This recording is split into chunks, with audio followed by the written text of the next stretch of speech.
Vamos falar um pouquinho hoje sobre gestação de gêmeos, sobre gemelaridade.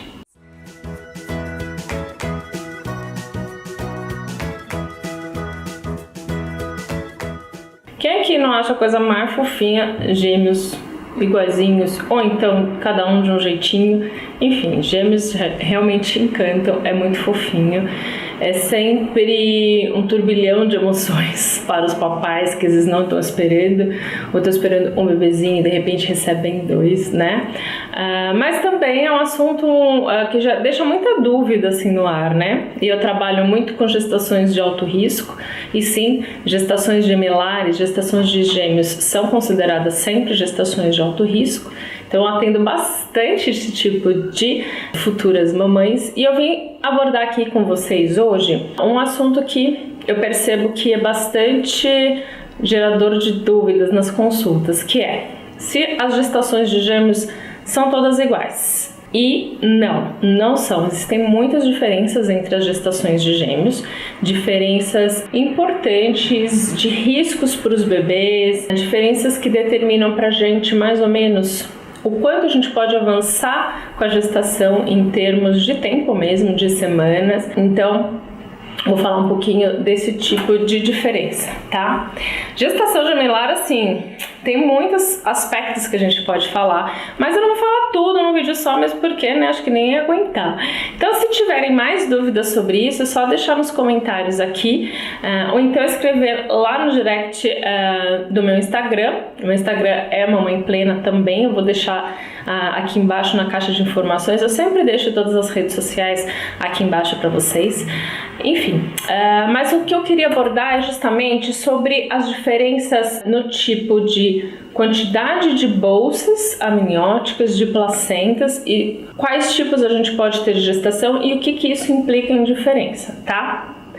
Então, quando a gente encontra uma gestação gemelar, a primeira informação que nós obstetras vamos procurar é se são gestações gemelares que compartilham bolsa amniótica e placenta ou se não, se cada um tem a sua bolsa e a sua placenta separadamente. Isso faz bastante diferença, isso tem nome. Então, gestações gemelares pra gente sempre tem nome e sobrenome, né? A gente vai sempre tentar entender se são gemelares monocoriônicos e monoamnióticos, ou seja, aqueles que compartilham bolsa e placenta, se são dicoriônicos ou diamnióticos, se cada um tem o seu, ou se são monocoriônicos diamnióticas, ou seja, compartilham a placenta, mas cada um tem a sua bolsa. E eu acho que é fácil de entender por que isso é tão diferente. Se a gente tem aquela gestação gemelar, que cada um tem a sua placenta, cada um está dentro de uma bolsinha, acho que é fácil de entender que eles vão estar compartilhando menos coisas, então talvez isso seja menos arriscado.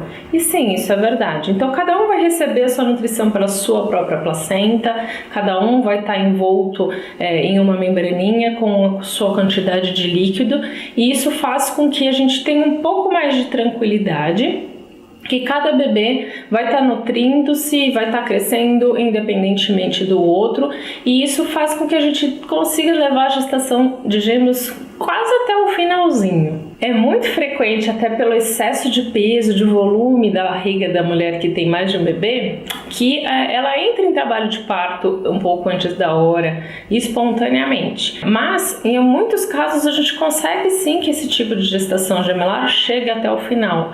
É aquele que é mais tranquilo, que cada bebê nasça seu tempo de parto normal, ou não também, mas que cada bebê vá ter o seu desenvolvimento independente do outro. Geralmente também são os casos em que são os bebês diferentes, né? Por outro lado, se a gente tem dois bebês sendo nutridos por uma única placenta e compartilhando uma única bolsinha, também acho que fica fácil de entender que esse tipo de gemelaridade seja um pouquinho mais de risco, né? Um pouquinho mais complicado, justamente por estarem compartilhando tudo. Então existe o risco, às vezes, de um bebê ser mais gulosinho, crescer mais do que o outro, roubar um pouquinho mais de nutrientes do que do outro. Então, às vezes, um pode ficar maiorzinho, o outro menorzinho. Corre mais o risco deles se enrolar colarem um no outro, né? Então, apesar de eles terem uma placenta só, cada um tem o seu cordão umbilical. Então, às vezes pode ter um risco maior de inovelar esses cordões.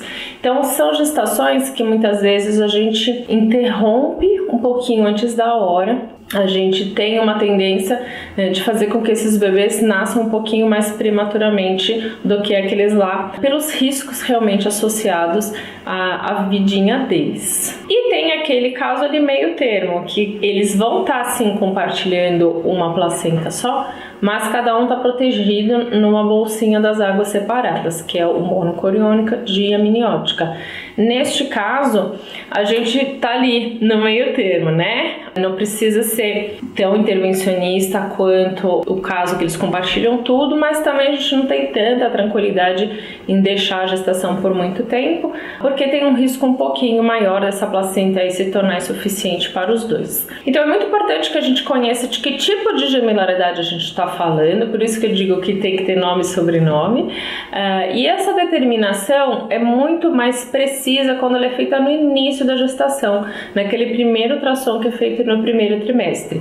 Daí a importância, mais uma vez relembrada, de fazer o pré-natal desde o início. Então, quando a gente consegue ter um ultrassom feito ali no início do pré-natal, a gente consegue ver com mais certeza qual tipo de gestação gemelar e essa informação não muda, vai ser uma informação mantida até o final da gestação.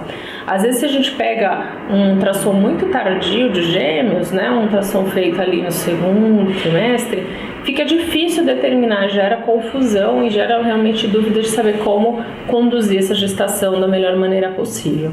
Então, mais uma vez, eu lembro que é importantíssimo você iniciar o pré-natal desde cedo, desde o comecinho. Na verdade, o ideal é que você comece o pré-natal antes de engravidar, né? Aquela consulta antenatal para você se preparar, começar a tomar as vitaminas, já ter ali um médico de apoio, de referência, para que assim que você engravide, você já tenha aí todo o suporte, né? E tenha um pré-natal muito mais tranquilo. Esse é o assunto que eu queria abordar com vocês. Eu acho que principalmente para quem engravida de gêmeos, é importante ter esse tipo de noção, né? Espero ter ajudado a entender um pouquinho mais esse assunto.